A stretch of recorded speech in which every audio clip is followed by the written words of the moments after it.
Zaxby's Sensation Salad is so much more than a plain old salad. It's a salad, which begs the question, at what point does a salad stop being a salad and become a salad? Is it when you add Zaxby's fried chicken to it? Crunchy wontons? Asian slaw? Citrus vinaigrette? Teriyaki glaze? Sweet and spicy sauce? Or is it when you top it all with a handmade perfectly fried egg roll? Without a doubt, the egg roll. The Sensation Salad, only at Zaxby's. Real Life, Real Crime is a true crime podcast brought to you by Woody Overton and executive producer Toby Templey.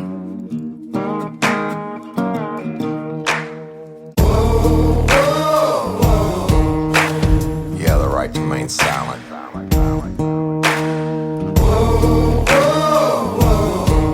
Anything you say can and will be used against you in a court of law. You have the right to an attorney prior to and during any questioning. You can't afford one, the court will appoint one for you. You understand your rights? Your crime spree was over, son. Yeah, you thought you had it licked, but Detective Overton made you should have turned to shit.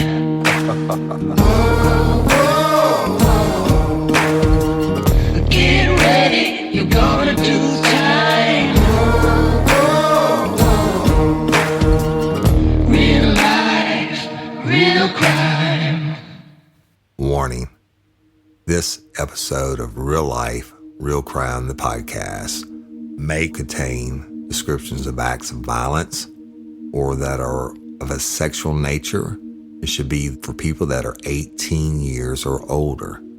Heed my warning, people. I did not get the facts of these cases off of the internet or from some television show. The facts we're retelling you were presented to us by the victims of the crimes or the perpetrators who committed the crimes against the victims. My description of the crime scenes are what I saw with my own two eyes.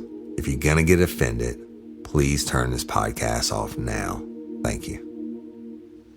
Hello, everybody. I'm Woody Overton, your host of Real Life, Real Crime, the podcast. And as always, I appreciate you for tuning in and listening. So, stay tuned for some announcements at the end of the show. But as always, at the beginning, I want to say thank you to each and every one of y'all.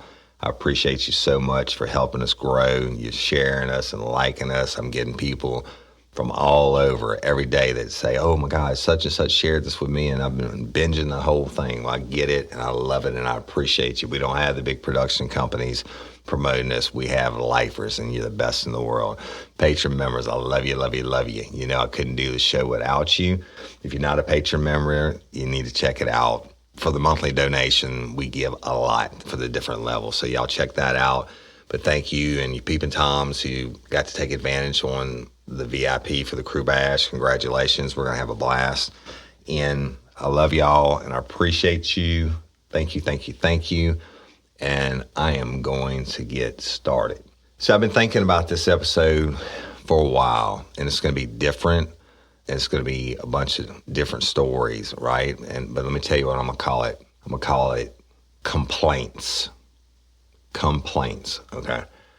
Now, when you're a cop, especially today, right? Everybody has a camera and social media and everything you do as a cop is scrutinized, et cetera. Even back in my day, you always were going to get complaints from time to time. And I want to tell y'all some of mine that were sticking into my head. And there's a reason, and I think you'll figure out in the next week or two, there's a reason I'm doing this episode. And we'll talk about it in a couple weeks. But that being said, one of the first complaints I remember, and you might get a chuckle out of this, that I was in uniform patrol at Southeastern Louisiana University, the police department, all right? And the month was May, and I had been there, it was May, and I had 7 arrests for the year in the month of May. That's 5 months in, right? And I was 3 ahead of the next person in the department. when I was with Livingston Parish Sheriff's Office, there are nights that I arrested 10 or more people, okay? So think about it. 7 months. But why? Because Southeastern didn't want you arresting anybody. And they wanted more of a rent-a-cop, more of a someone just to keep the peace, take the basic complaints, go, help people change their tires and shit like that. Well, it really wasn't me. And they want you to write campus tickets. I didn't write tickets. I don't like writing tickets, right? But there wasn't a whole lot to do on campus at nighttime, and I worked the night shift, y'all, other than, you could run radar on the streets that surround it, the campus, and of course I did. And the DWIs, most of the time I pass them off to somebody else because it's 3 hours of paperwork for a misdemeanor. If I couldn't help them out, I passed them off to somebody else. But the tickets, very seldom wrote one. You had to be a real asshole. But I'm going to tell you about this first complaint that I remember. This guy, I stopped him on the interior campus, one of the streets where it's like 15 miles an hour. It was at nighttime. And I wasn't even really trying to stop anybody, but I had the radar on that was mounted to the dash. And this dude's coming like 43 miles an hour in a 15. Well, if you're on the outside where it's a 4-lane or something like that, okay, but I was going to stop this guy anyway and check him out. So I stop him, get him out. He gets out. He's a student athlete. He's got, he's looking at me like I'm a rent-a-cop, first of all. He talked. He was a little bit of a smart ass or whatever, but not too much. And I didn't want to write a ticket. I said, listen, man.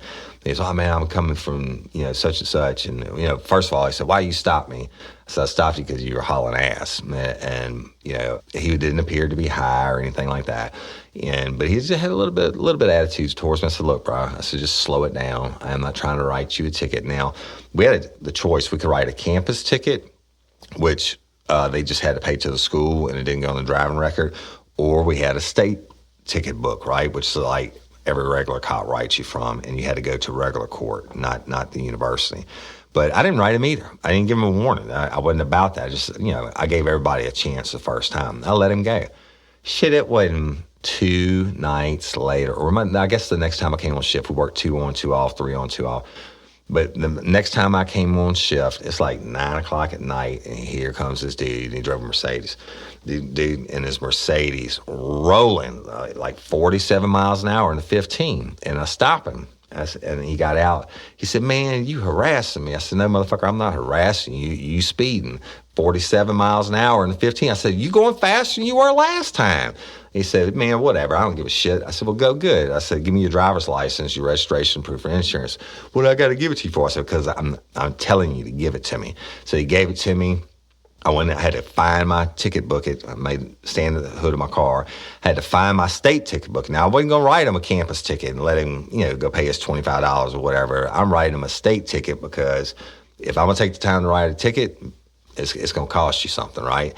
And if he hadn't been an ass, I probably would have gave him a campus ticket. But anyway, so I write up the ticket, right? 47 and a 15. I think the Louisiana Revised Statute 3263 is speeding, or 3262. At 32, y'all, you hear me talking about rapes and murders and stuff. It's always a 14 code. That's for criminal acts. A 32 is traffic.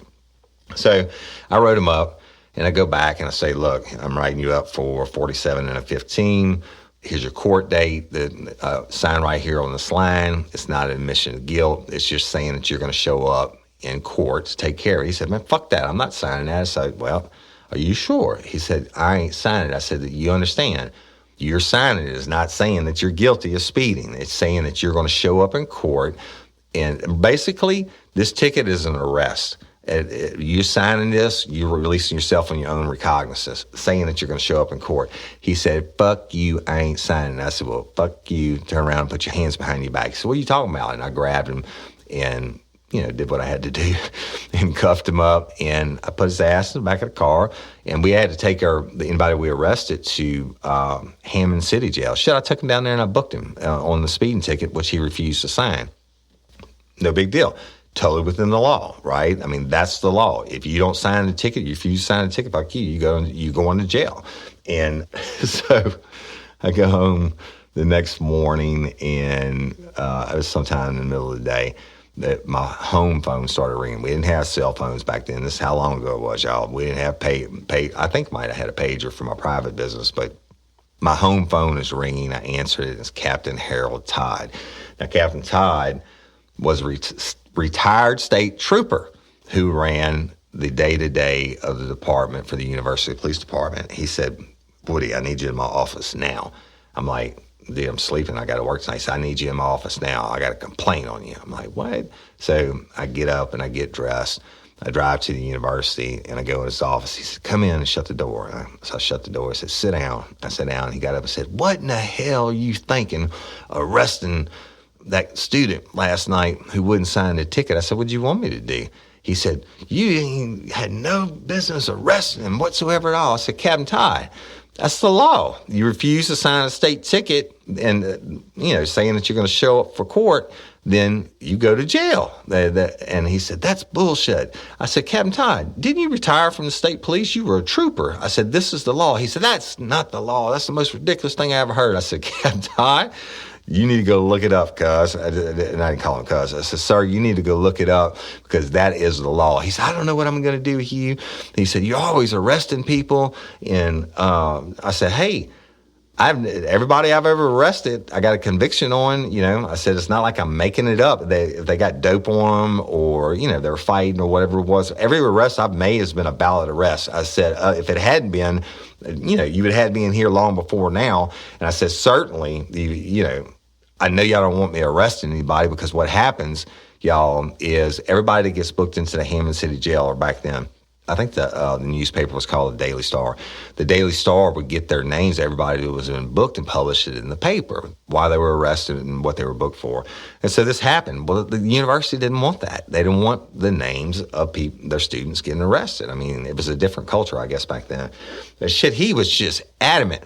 And my ass was in a crack, and my ass was grass, and he was a lawnmower, and he was going to, I was going to get suspended and all that. I said, but you do what you need to do, but I didn't break the law. He said, you go home, and we're going to have a meeting about you, and blah, blah, blah. I said, all right, whatever.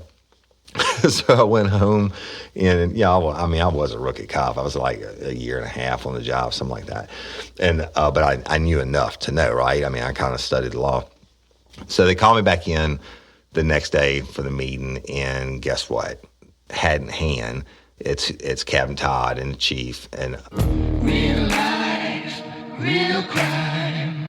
Hey y'all, when I started doing my social media posts, I had zero experience on how to post anything. All you would get is my text. Then I found Canva Pro, and now my designs are at the next level. Canva Pro has everything you need in one place, including a collection of over 75 million premium photos and videos and audios and graphics.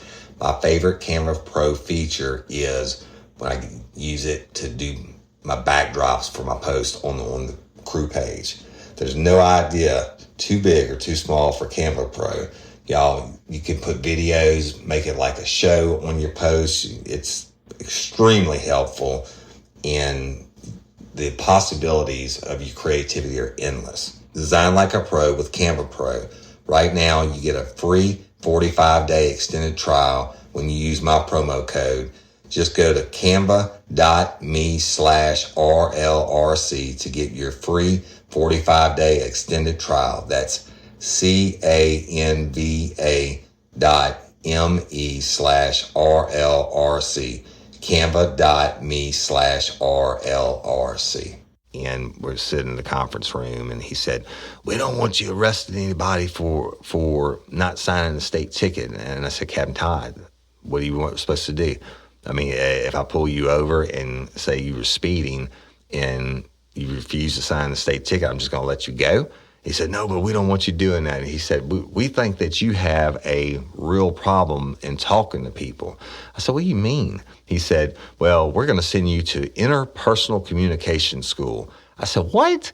He said, yes, interpersonal communication school. You're going to go there and learn how to talk to people and be nicer. I said, oh, no. I said, Captain Todd, I don't have a problem with my communication skills. I said, this guy, I was never ugly to him. I didn't curse him. I didn't say anything wrong.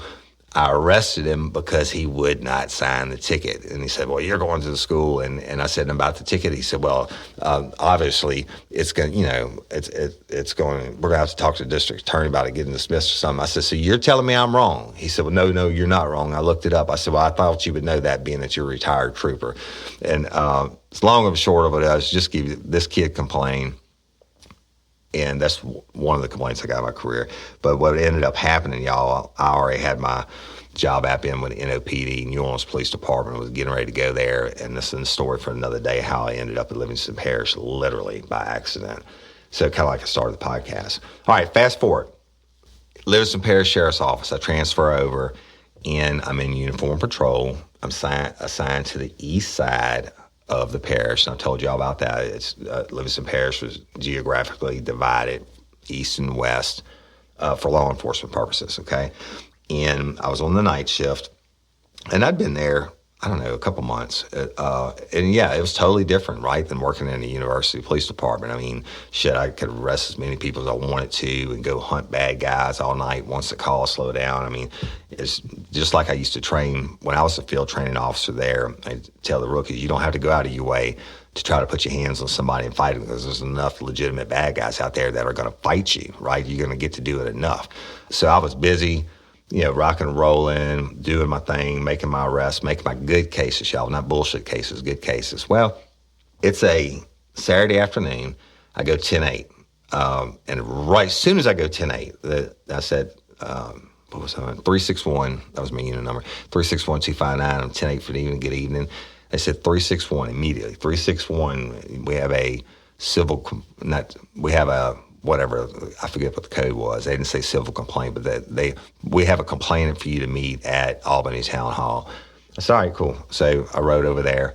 I meet this guy. Now, he's a clean-cut, nice-looking guy, and he get out, and I introduced myself. I said, what's going on? He said, listen, man. He said, I have sole custody of my kids, my two small children. He said, I divorced my wife. I have the custody. She gets them every other weekend. And other than that, they live with me. They're not supposed to spend the night with anybody else or anything like that. She's not supposed to leave them, not with her parents, not with her aunts, uncles, brothers, and sisters, or whatever. And he said, I have it. I said, okay. And he said, I got my papers right here. Well, he gave me the paperwork. I read it. Everything he said was true. He's primary domiciliary and all this stuff. Well, fuck, I didn't know any better, y'all. I mean, it's the first time I'm looking at civil papers, but I'm reading it, and the judge orders all this. Everything he said, he wasn't lying, and that she was not to leave him any family members or whatever. And I said, okay, what's the deal? And he said, well, this was her weekend, and she has gone out of town on spring break partying. I said, where are the kids at? He said, they're at her parents' house up on North Albany on Highway 43. I said, what you mean? He said, I'm telling you that they're there, and these papers show that I have she just cannot leave them there legally. It's signed by the judge. Don't you read it? I said, yeah, I read it. And he said, well, I want my kids, and I want them now. And I said, well, fuck, let's go get them. So I didn't know any better, but I'll explain to you in a second. So we drive up 43, and I'm acting in good faith, right? And so get to the house. I called to dispatch, told them I'll be out at such address. And I get out and I go knock on the door. And this lady came to the door. She wasn't elderly or anything. I think this couple was young, or the girl he married was young. He must have been in his mid-20s, and she was younger than that. She's going on spring break. Anyway, so they opened the door. I said, hey, I'm Deputy Overton, and you got such a juvenile with you. And she said, yes, sir. And I said, well, the father has court papers that, I said, where is, and I said, the woman's name. She said, she's not here. I said, where is she? She says, she went out of state on spring break. I said, okay.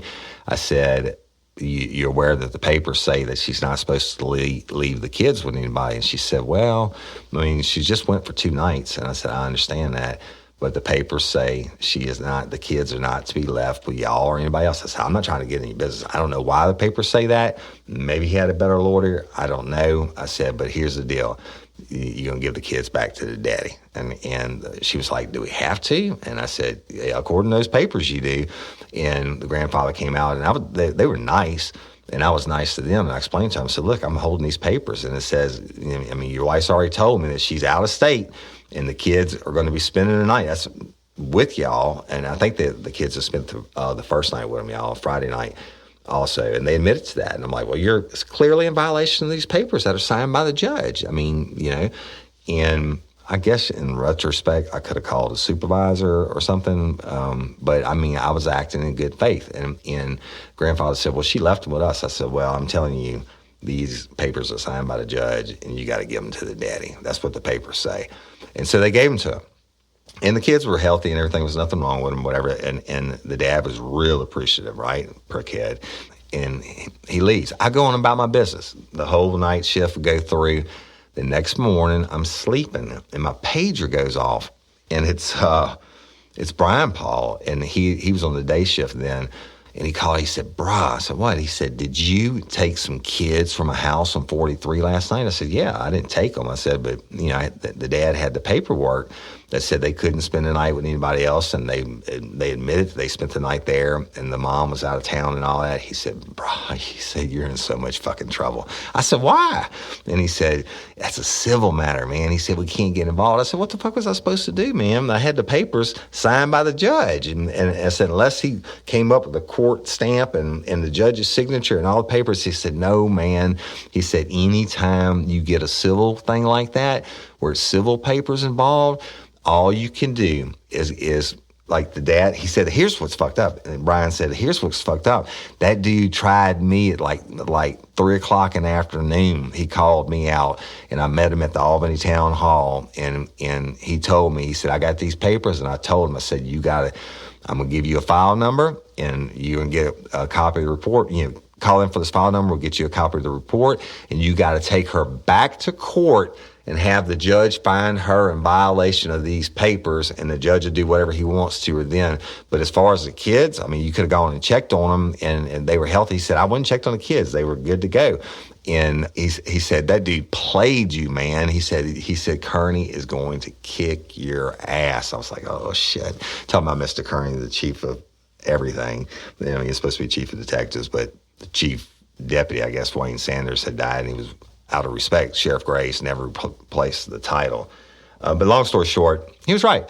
Monday morning, on the carpet for Mr. Kearney. And my phone, I kept my phone on. I got off at 6 o'clock. Spark something uncommon this holiday with just the right gift from Uncommon Goods.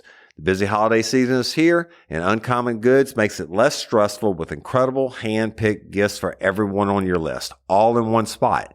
Gifts that spark joy, wonder, delight, and that's exactly what I wanted feeling. Hey, y'all, I ordered a super cool piece. It's a candle with a sculpture of an LSU's Tiger Stadium on top of it.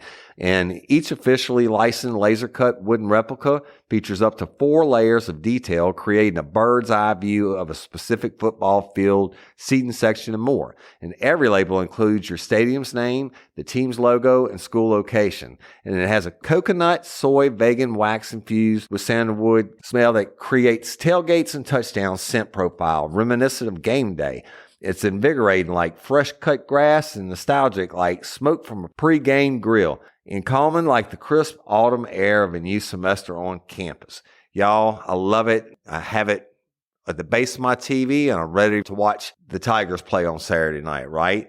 Uncommon Goods. Look, when you shop at Uncommon Goods, you're supporting artists and small independent businesses. And many of their handcrafted products are made in small batches. So shop now before they sell out this holiday season. Uncommon Goods looks for products that are high quality, unique, and often handmade or made in the U.S.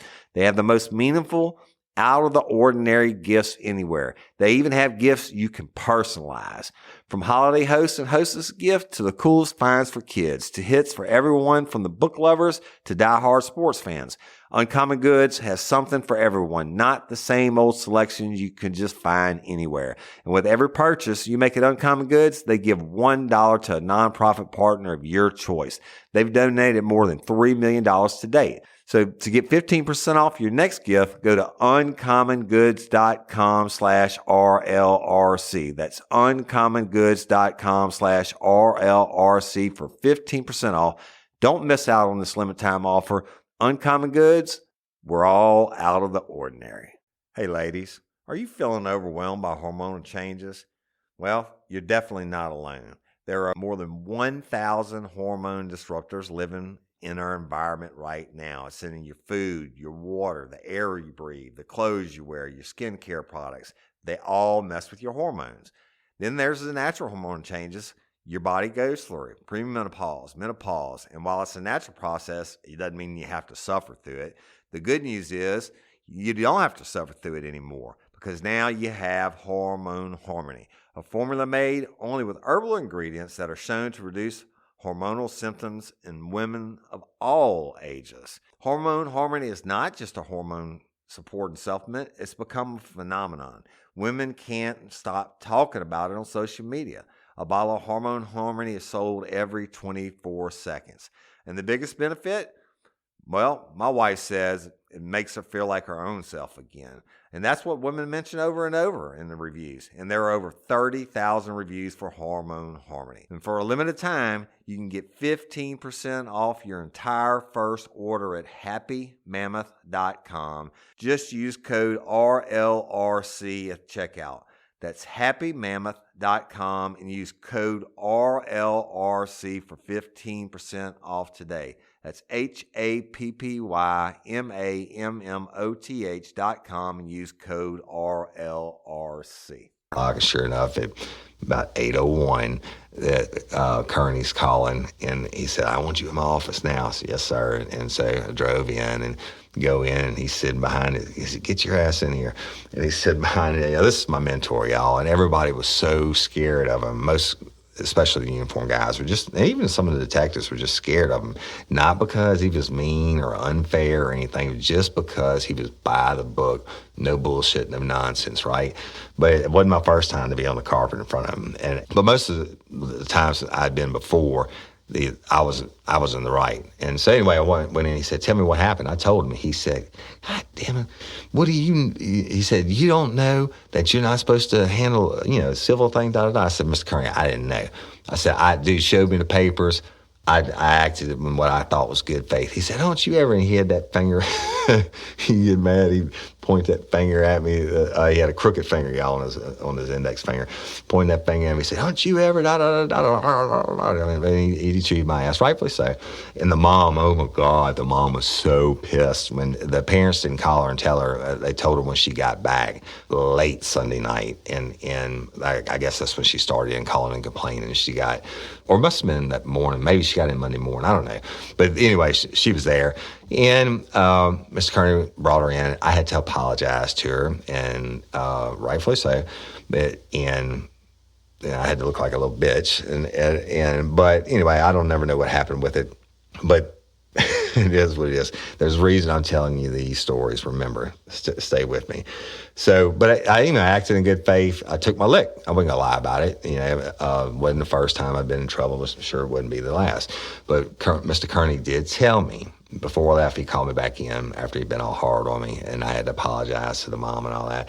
He called back in and he said, "Now, Overton, you know that if you never do anything, if you never screw up, it means you never do anything." He said there's a lot of those deputies out there that go out there and they draw on a paycheck and they'll go from call to call, and that's all they do. He said, "You out there getting it every night, and I appreciate that." He said, "You gonna screw stuff up from time to time, son." And he said, "But I bet you'll never do it again." And he kind of cracked a smile, right? But without cracking a smile, because Mr. Kearney was supposed to be so hard. And I said, "Yes, sir, you're right." I said, "You may get me back on this carpet for a lot of stuff," and he did, y'all. I said, "But it won't be for ever getting involved in a civil matter again." As crazy as that shit is. All right, fast forward. I'll tell you another one. Mr. Kearney called me in on. Some of these y'all have heard, I'm pretty sure, whether it's on Patreon episodes or whatever, but the night that I towed the guy's bicycle that ran, the guy ran from me, I got out, try to do a traffic stop on him, and he hauled ass in the woods. I was on Highway 190, it was raining and shit, and I'm like, man, fuck that, I'm not running in the woods chasing his ass. So I called for a tow truck to come and get his bike and take it to bike jail, right? Well, I knew, the tow was going to cost like $175, and my deal was I wasn't going to let this doper, I'm sure the guy had dope on him, and wasn't going to let him get over on me, right? He wasn't going to be sitting around Thanksgiving dinner laughing about how he beat me on a foot pursuit or whatever. And I also didn't want to feel like chasing him through the woods for a crack pipe. I mean, shit, his mode of transportation was a bicycle. It's not like he's hauling kilos, okay? So I called for a tow truck. Let me tell you this. That tow truck driver showed up, and I knew most of them over the years, but this guy showed up. I know I didn't tell this another story. This guy showed up, and he gets out, and he's got the biggest forearms I've ever seen. I'm talking about like his forearms are bigger. One of them was bigger than my whole body, like Popeye when he eats the spinach and it pops out.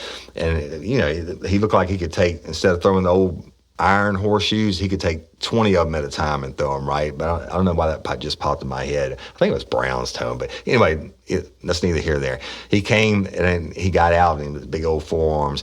And he said, where's the vehicle? I said, this is it. And he looked down at the bike. He said, are you serious? And I'm like, it's a big dude.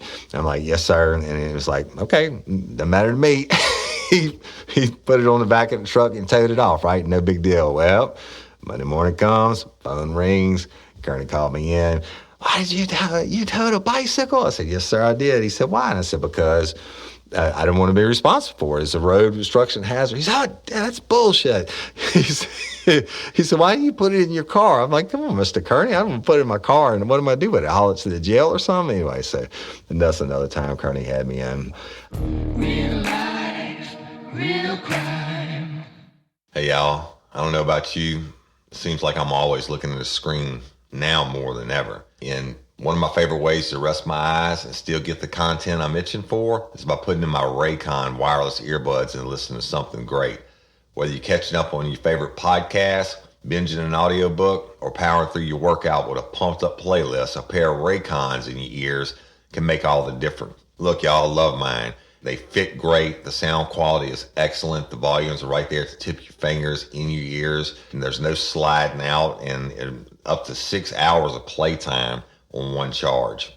So Raycon's offering 15% off all their products for my listeners, and here's what you got to do to get it. Go to buyraycon.com/RLRC. That's it.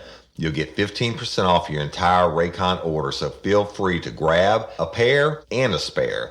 That's 15% off at buyraycon.com/RLRC. buyraycon.com/RLRC.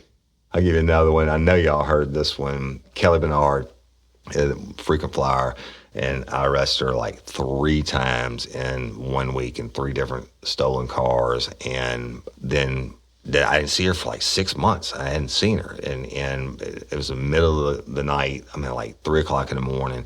And Kim McMorris was acting shift supervisor. And he called me and said, bro, I said, what? He said, what in the hell did you do to Kelly Bernard? I said, what are you talking about? He said, dude, the sheriff just called me and said that Kelly Bernard called his house and woke him up in the middle of the night screaming and hollering about how you harassing her. I said, motherfucker, I hadn't even seen her in 6 months. I don't even know where she's at, And so, that's an example of an unjustified complaint. The bicycle, that's probably pretty legitimate. I mean, I could have handled that other ways. The civil thing was my bad, right? So we'll get into a couple of them. Like another one with Kim McMorris was when we were doing, I know it's in another story, I forget the name of it, but when the last stop we did on this house where people were pulling up to buy crack every night, the last stop we arrested all 3 people in the truck. And we had the truck towed. I don't think it was Brown, that big guy, the big Popeye guy again. But anyway, I had the truck towed, and I went home. It was like daylight. I went home, and I just fell asleep, and the phone rings, and it's Ken. He's like, bro, you got to come in. You got to come meet me. I said, what's up, man? He said, dude, that last guy we arrested said there was $10,000 in his truck. Now, look, this was the most beat-up piece of shit truck. I mean, it wasn't worth $10. And I'm telling you, and Ken was like, we got to go find that money. I said, maybe. I said, Ken, fuck that. I'm not going out again. And he's like, no, you got to go. I said, no, I don't. I said, I didn't steal the fucking money. I said, I know you didn't take the money, did you? He said, well, hell no. And I said, well, then fuck him. Let him go file a complaint, right? And I said, that dude hadn't had $10,000 in his entire life. And I said, I'm damn for sure we're not going out there, when I just got to bed and I've been working overtime on dope anyway, right? And so that was an example of a bullshit complaint, right? The dude had been in the game. His rap sheet was longer than my you-know-what. And he'd been in the game forever, and he knew how to cause a little bit of hurt to the police, or try to, but we didn't let him. Unfounded complaint. So let me give you another one. Let's see, one that y'all haven't heard. Ooh. Well, there's one. I don't know if this one's been released or not. We worked on a guy that ran over his wife. He tried to say we stole money from him. I think it was $500, $800. That was a bullshit deal. And I think, some of these people, y'all, you deal with, they know how to press the system, right? They like, the girl calling the sheriff in the middle of the night, and I hadn't seen her in 6 months. I mean, what the fuck? But they know these things have to be looked at, and they're going to cause you some small amount of grief. You at least get a phone call about it. I think there was another one I can't remember it. All right, let's fast forward to state police. My time at the state police. One, I distinctly remember, because it's the only time I ever got in trouble, officially got in trouble my entire career. It was like 2010 maybe, and I was a criminal investigator out of headquarters in Baton Rouge, and the budget was really, really bad. I think it was when the housing market crashed and all that shit happened. But I was in Austin, Texas, at an advanced polygraph school. In my unit, I'm going to drive my own personal vehicle over there. That's part of the deal, right? And then we used to be able to use our units with state police before this time. We used to be able to use them you drive to work, to headquarters. If you need to stop at the grocery store, some on the way home, you could do that, or go to the gym or something. You use your unit for that. But you couldn't haul people around it and shit, right? That's kind of what the policy was. Well, because the budget came out in Louisiana, unfortunately always is, the budget was incredibly fucked, and they came out on all these cost saving measures, right? So one of the things that the colonel put out the letter that week, I got it by email. Colonel put out some new directive that week. You can only drive and I had an unmarked unit. You can only drive your unit from your residence to work, and work back to your residence. Okay. No big deal, right? I got the policy. Nobody's violated yet. I'm coming back from Texas. I'm totally legit. I'm in my car, work reasons, but I wasn't on the clock. And I get a call. Now, one of my conditions to go to the state police when they recruited me in Charlotte Dupuy, I told them, I said, listen, I have my own private polygraph business at the sheriff's office, and I can do it as long as it doesn't interfere with a sheriff's office case. And he said, no problem, we'll get that for you. You can keep your private business as long as it's not the Louisiana State Police case. We don't care. I'll make that part of the package. I said, cool. And so they did that. So I still have my private side business when my polygraph phone rings, and I answer it, and there's a lady in West Baton Rouge Parish, which if you're coming back from Texas, you got to pass through it, right off in Port Allen, and she wanted her husband polygraph tested for infidelity. No problem, right? She wanted it done that day, and I'm on my way back through. I'm going to stop and do it. So I stop, I go in, give the dude a test, and this lady was like a beautician, so I remember giving it. It was at a beauty parlor, but then there was nobody there, and except her and her husband. And I go in, and guess what? He failed, and he failed miserably. Now, look, I didn't have anything on that said state police. I didn't have the badge or the gun or anything like that. I was in regular clothes.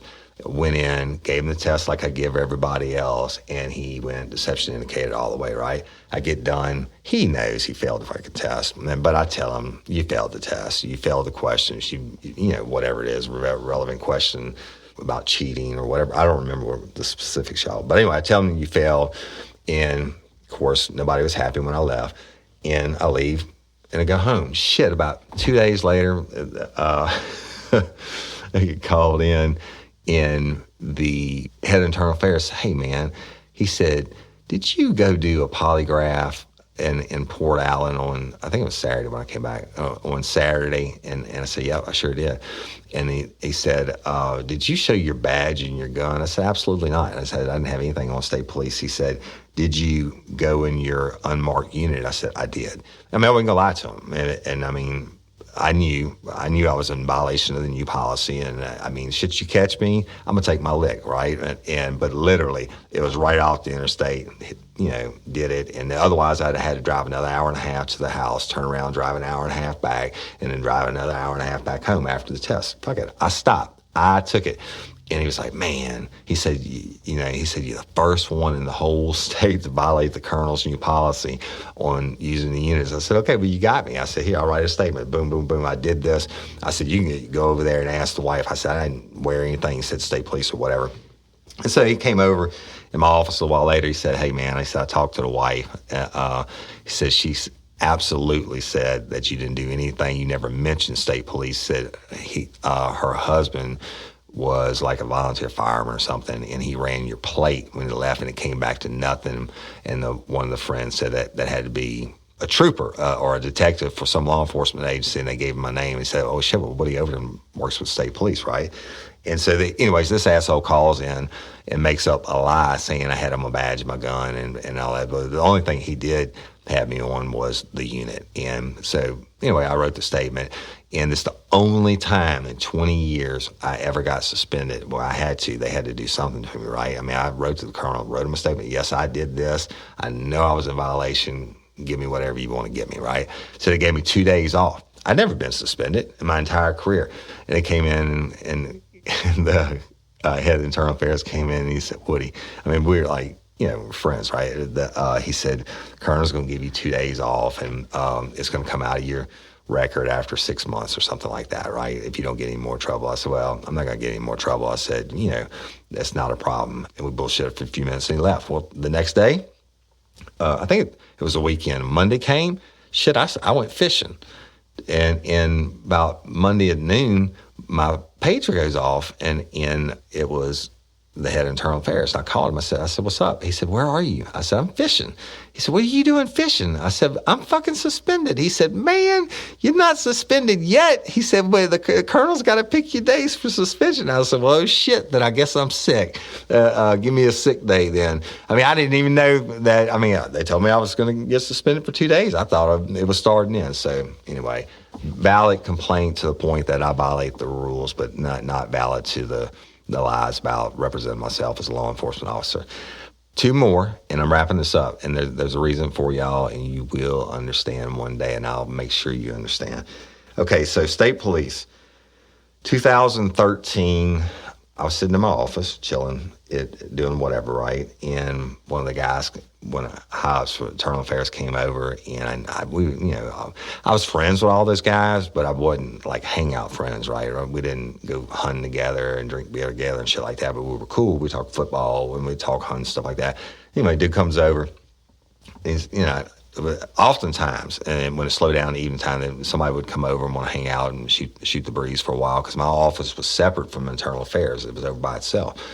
And he came over, and I thought, we were going to kick it about football, whatever, and we did for a minute. He said, hey, man, can you come over here with me? We need to have a meeting. I said, cool, all right. And I always was in the meetings, y'all. Every Tuesday morning, State Police Internal Affairs, I sat in on the meetings, or, whatever. I sat in on the meetings. No big deal. I didn't think anything about it. So go over, and I'm going down to the conference room. He said, no, we need you in here. Well, fuck, it's an interview room.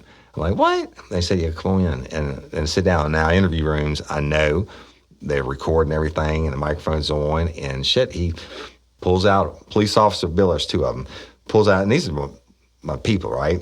Pulls out a police officer bill of rights form, which basically tells you, hey, you are under investigation. They read to you, you're under investigation for this, and we have so many days to investigate it and get back to you, blah, blah, blah. And, basically there's some Miranda in there and all that. But he pulls it out. I've seen 1,000 of them. I've never had one read to me. And they read it to me, and when it gets to the part you're under investigation for, and it said that I sent, okay, let me say that again.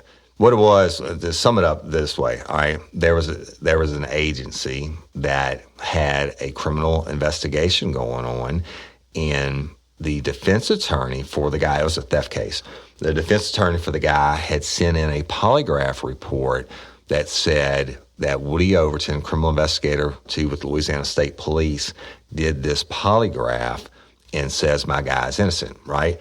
Now I'm like, ho, ho, ho. And they showed me the letter. I'm like, ho, ho, ho, ho. I said, you can just stop. I said, this is bullshit. I said, I've been doing private defense work for this one lawyer for 13 years. I said, this is the first time ever that a letter's been sent out with anything to any law enforcement agency with a polygraph report stating that I had any affiliation with law enforcement. I said, I'm gonna sign your shit. You can go and investigate it. I said, but there's gonna be a fuck up somewhere, right? So I sign it, and of course I was upset about it, and I'm like, the attorney and I are friends. I couldn't figure it out. I said, you know what? I told them. They told me, don't contact. I said, I'm not calling anybody. I said, I'm pissed off that this happened. I said, I want to know what happened, but I can promise you this is a mistake. Go do your job. Go, talk to the attorney, find out what the fuck happened. So they bring me back in the next day. Look, unfounded. What happened was he had a new girl in his office when I went to test this guy on my off time. I went to test this guy, and she wrote up the report that said, Woody Overton, dear whomever the head of investigations were. Real life, real crime. Hey, y'all, it's that time of year again, tax season. I'm going to tell you who I use personally to do all real life, real crime in my personal taxes. I use Proven Method 1. They are the go-to tax service company to get your personal and small business tax service needs. Proven Method 1 employs authorized electronic return originators and has been providing tax service to many communities for over 10 years. They're fully IRS compliant. They provide services not only to college students, working individuals, and self-employed individuals, they even help the folks who should have received an economic impact stimulus, but for whatever reason didn't. They can help with filing a simple tax return to get your money that you may so desperately need. They provide unparalleled personalized accounting service to a broad range of clients across the United States and Louisiana. Proven Method 1 has easy advance options for those who need money now and cannot wait for refund disbursement. Contact Proven Method 1 Tax Services for a free estimate for your filing your tax year 2020 return or prior year returns. Mention Real Life, Real Crime, the podcast, and get 15% off your electronically filed tax year 2020 return. They're on Instagram at Proven1_Method1. They're on Facebook at Proven Method 1, Twitter at PM Method 1, and the web address is provenmethod1.net. Y'all, let me tell you, Miss Belay runs this company. She's awesome. She's a friend of ours, honest, hardworking, and they know what they're doing. So give them a call. Let them help you out. She can answer any of your tax questions, from the child tax credit from the stimulus package to where's your check to anything else. But more importantly, when it comes to trusting my information in my business information, Proven Method 1, that's who I use.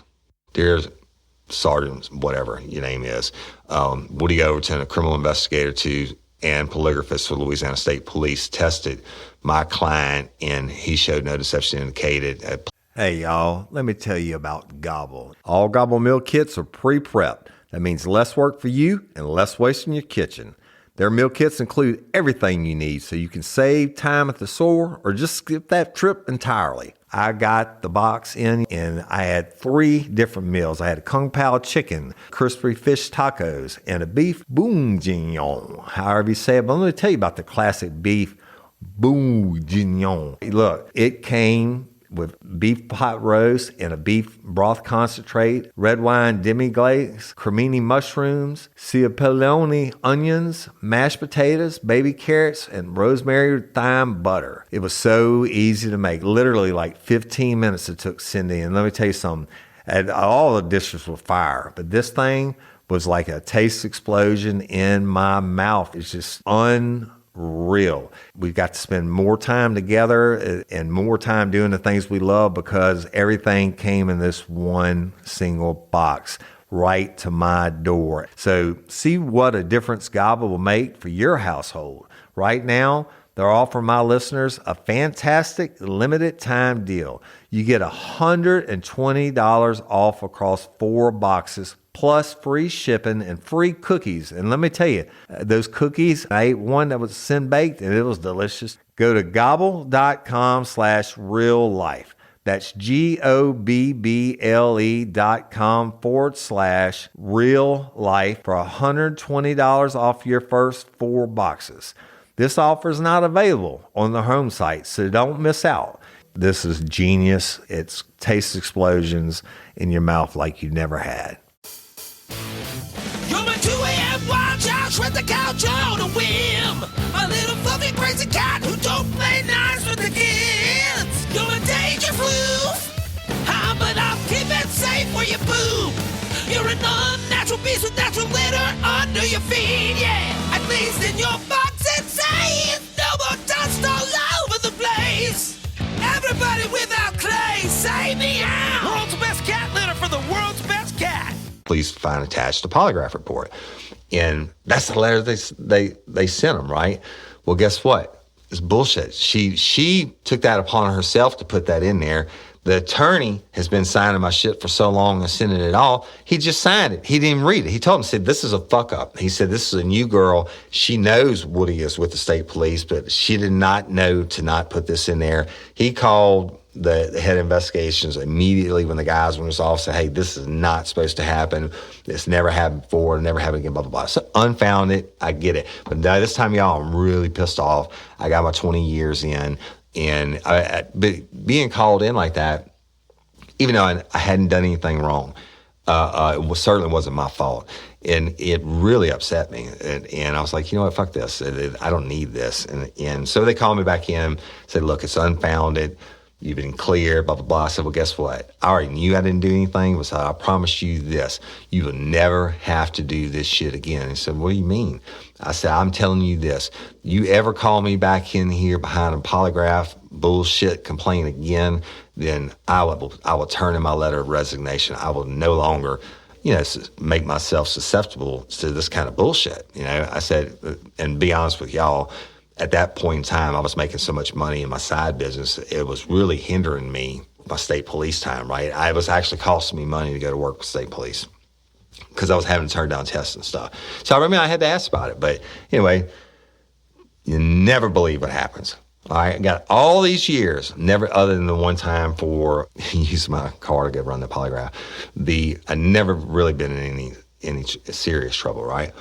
So I got a phone call from a lady in North Carolina, and she was a dental hygienist. And she called and said, look, my brother got locked up in Rapides Parish by the Rapides Parish Sheriff's Office on like carnal knowledge or something of juveniles. And supposedly he was sleeping with these 16-year-old girls, 2 of them.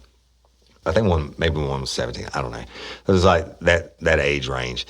And she wanted to hire me to go do a polygraph for her. And I said, okay. And she asked about my experience, and I told her all the law enforcement experience, but that wasn't the seller, right? But, the polygraph experience. And I said, but this has nothing to do with me talking you through over the polygraph. She said, well, I'm paying for it. I want you to go up there and test him. I said, listen, it's not that easy.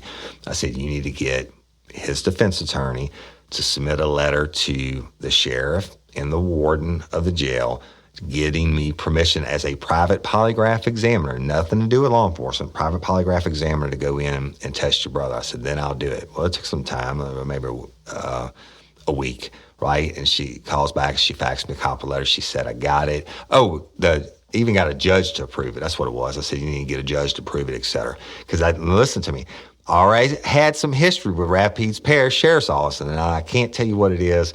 Yeah, but I will one day. So, but that's why I made her jump through all the extra hoops, the judge and everything. So everything's legit. Roll up there on my day off, test this guy. I walk in, plain clothes, don't use a badge, or I use my driver's license to get in. I show the letter from the judge.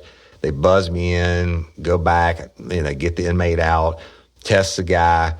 and he passed on one, but not on one. It doesn't matter. I test the guy, and I leave, right? No big deal. Call the sister, told her results.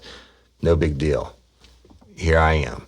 Hadn't even been 2 weeks since the fuck up on the attorney letter, defense attorney letter. They came over and they said, hey, we need you to come over. We need to talk to you. I'm like, what? And they said, yeah.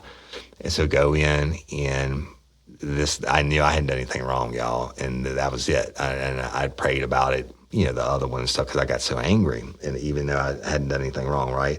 But it was like God was showing me it's time for me to leave and to go into private practice. Anyway, so they called me over, sit me down in the same room.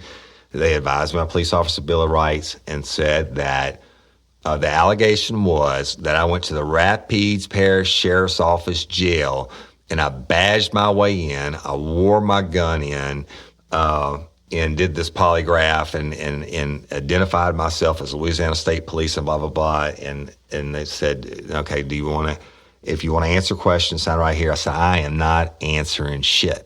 And they were like, what? And it kind of took them aback. I said, I'm not answering shit. I'm not signing shit. I'm not signing your Police Officer Bill of Rights. I'm not signing Miranda. I'm not answering any questions. And I said, well, what are you going to do? I said, I'm not going to do anything. They said, you're going to go do your job. I said, well, hold on 1 minute. I need 5 minutes. And the only time I said, I'll be right back, 5 minutes. I went to my office, which was outside of the IA area. I went to my office. I sat down on my computer. I typed up my letter of resignation, said, thank you for your time with the Louisiana State Police. I appreciate it. I am moving on and going into private practice. And I walked back in. This is your official 2-week notice. I walked back in. The 2 investigators still sitting there. I gave them a letter. I said, here's my response. And they were like, what? You can't do that. And I was like, yeah, I just did. And I'm done.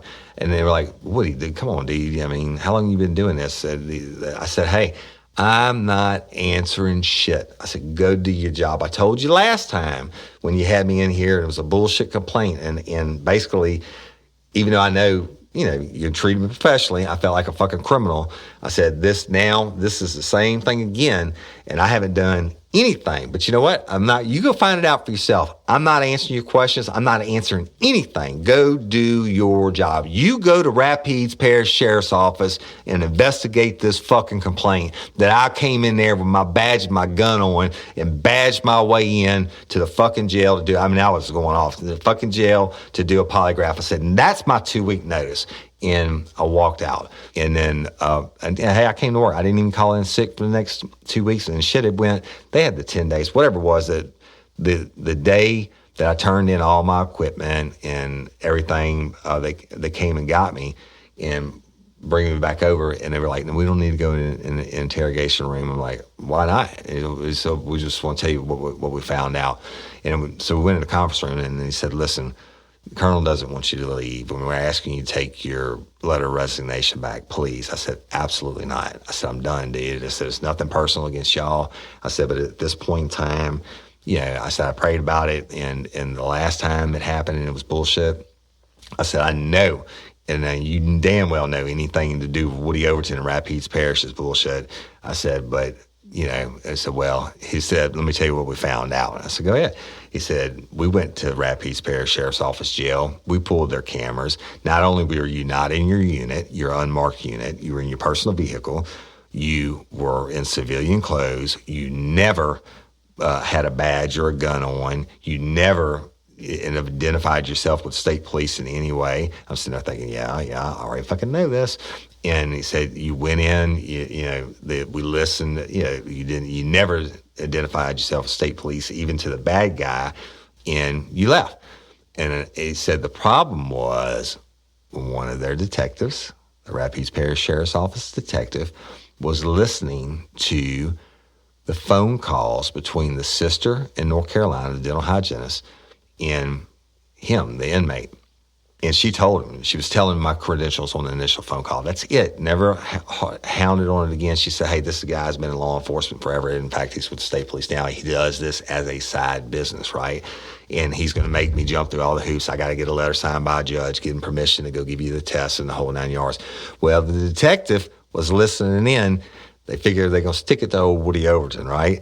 Now, you tell me how fucking sorry that is, okay? Law enforcement, right? And they knew They knew it was going to be an unfounded complaint or dismissed, whatever they call it. I mean, it's like bullshit complaint that you can't get any more made up than this. You lied. You filled out this shit. You filled out this complaint against Woody Overton. It was a fucking lie. You knew it was a lie. He showed the paperwork from the judge. He never wore all these things. All these things you said you did it. And you know what the dude told him? He said, well, it is what it is, right? They wanted to stick it to Woody Overton. Well, Rapide's burning and everything else, y'all, and I'm going to leave it at that.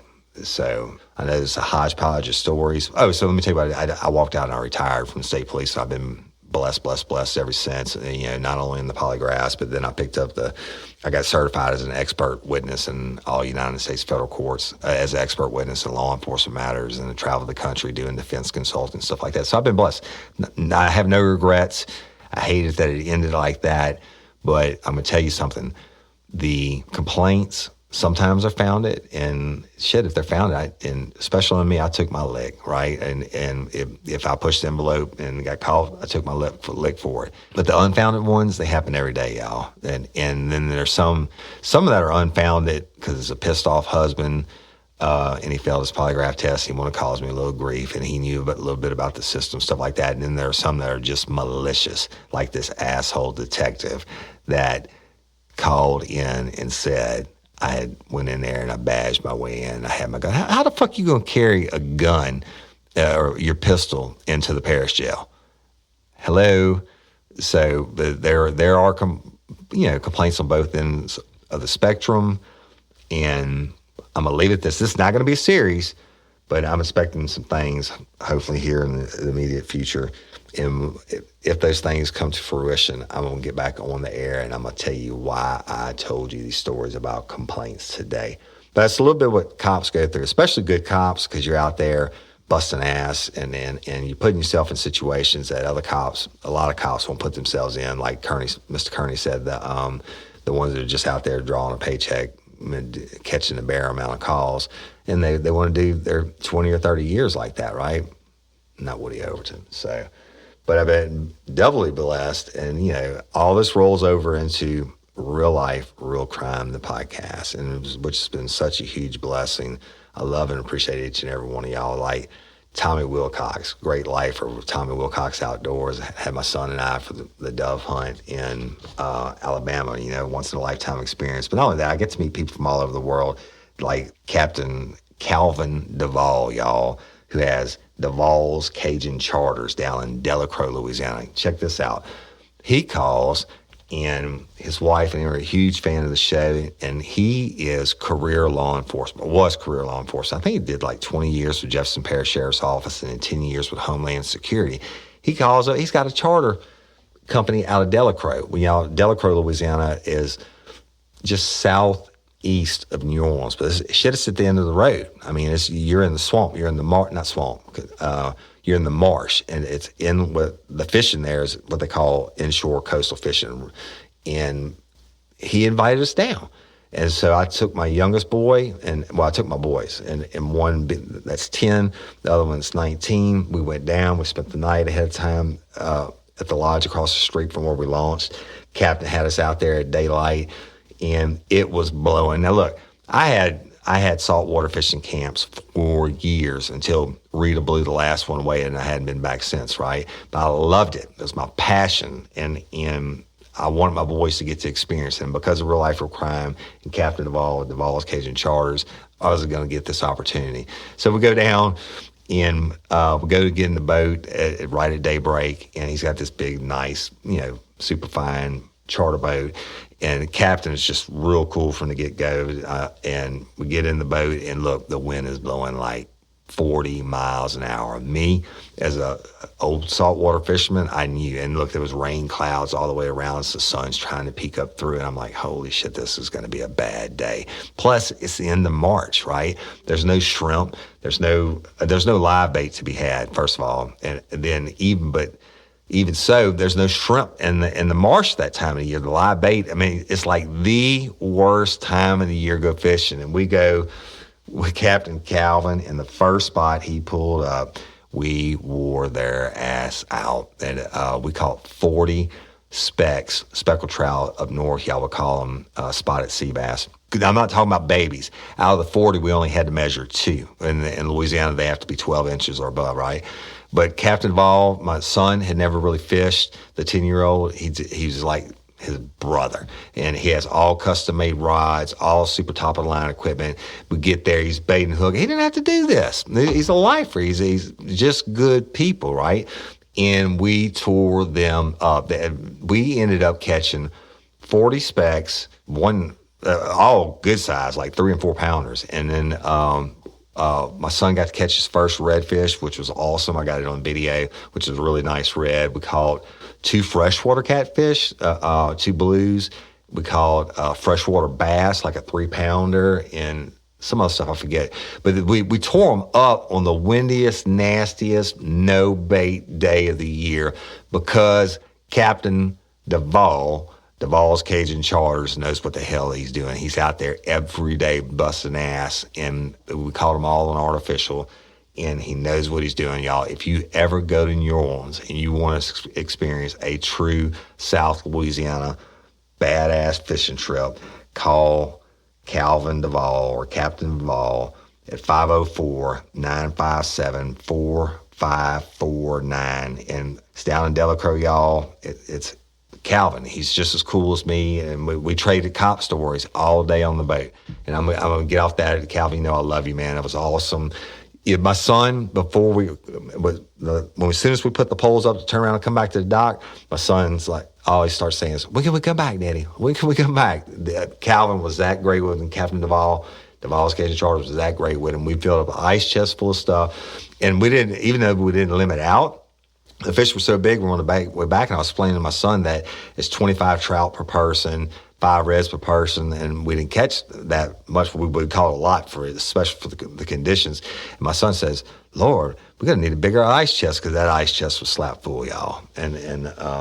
But Calvin, Captain Duval, career law enforcement, like a brother to me now, and you better believe we coming back, Captain, every chance we get. So thank you so much. But lifers, that's just the other side of New Orleans. I mean, it's like 35, 40 minutes southeast of New Orleans. Get a chance, give them a call. You won't regret it. If you go and you book it, tell them Real Life Real Crime sent you, and I will come down. If I'm free, I will come down and go fishing with y'all. So, and he can get as many boats as he needs. But he's been doing the chartering for almost 7 years now, full time. So he knows where they're at. Okay, Crew Bash. I think, y'all, by the time you hear this, I'm pretty positive the tickets are already sold out. And that's okay. It's at Texas Club on June the 19th. Doors will open at 7. Our VIP Peeping Toms, you know who you are. I appreciate y'all using your benefits, and your tickets sold out in a day. And so we're having a VIP event on Friday night. We even got the special at the Capital City Hilton in downtown Baton Rouge, y'all. That's where I'm going to be staying all weekend. If you want a room, call them up. That'd be for the 18th and the 19th, or the combination thereof. Call them up and tell them you're booking it with, if you call them in person, tell them you're booking it with Real Life Real Crime, and you get the discount. I think it's like $50 off. If you book it online, you at the end when you go to sign out, punch in the code RLRC, and it'll give you our discount, our room rate discount. But anyway, the doors open at 7. I'm going to take the stage probably about 8, something like that. It's adults only, the world famous Texas Club, and I can promise you it's going to be the podcast that's so adult you couldn't dream of. I've been holding on to this, okay? 2nd annual Crew Bash. And then once I get done, I'm going to go to the sides area and sign autographs and take pictures with everybody that wants to, as long as you want to, just like I did last year. But meanwhile, the Chase Tyler Band is going to take the stage, and y'all, it's a concert. It's not just a show, it's a concert. They rock the house, and it's going to be a great time. And they'll be playing for a couple hours, and including his new song, Garth Kinda Night. And Chase was just inducted into the Louisiana Country Music Hall of Fame at the Texas Club the Wednesday before Thanksgiving, before COVID happened. So, y'all, the governor has bars now open again in the state of Louisiana, but seating only. So we were only able to sell X amount of tickets while it's seating only. When we expect the restrictions are going to be relaxed in May, if not done away with. and certainly will be by June, and we will put the rest of the tickets on sale, and we'll have the whole full house. And if it doesn't happen, then congratulations to y'all that got the tickets, because you'll get a more intimate event. But the Texas Club is set up totally different than the Basin. Last year, y'all were half of you couldn't hear and shit like this.